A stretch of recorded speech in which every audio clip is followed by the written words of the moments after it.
Welcome to Devlog 0 of a practice game that I'm making called RPSurvive. I'm working on this project with 4 other people as preparation for the Pirate Software Game Jam in January.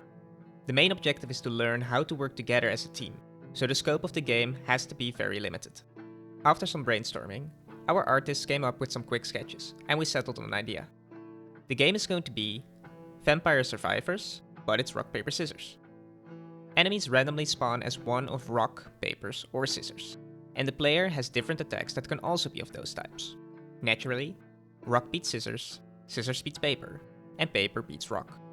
The main challenge that we are going to tackle on this devlog is enemy pathfinding. I got to work on a simple character controller and implemented the first kind of attack.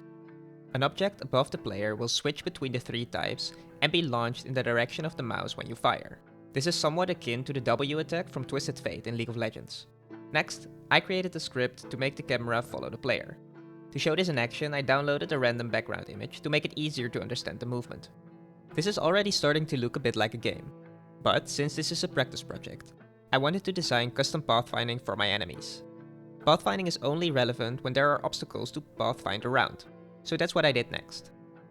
These visually appealing red squares are our walls. Initially, I had some issues with the collisions, but luckily I could use this video to help me out. With the walls in place, I got started on the algorithm. This took a while.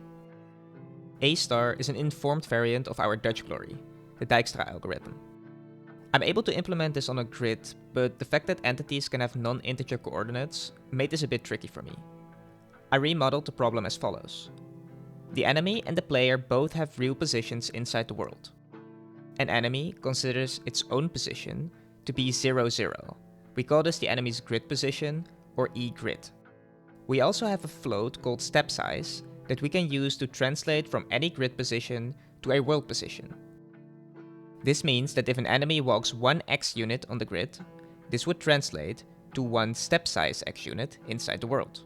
Now we apply the pathfinding algorithm inside this grid to find a position that is close enough to the player. Using the step size and the enemy's real position, we can now convert this back into a real-world position. These things never work the first time, unfortunately. The enemy is unable to find the player at all.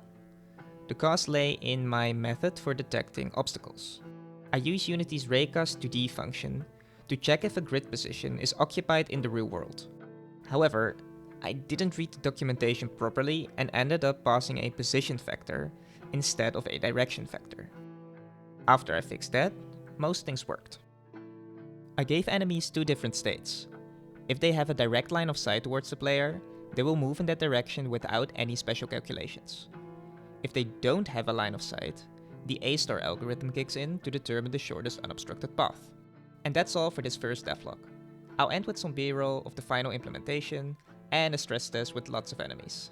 Thanks for watching, and see you next time.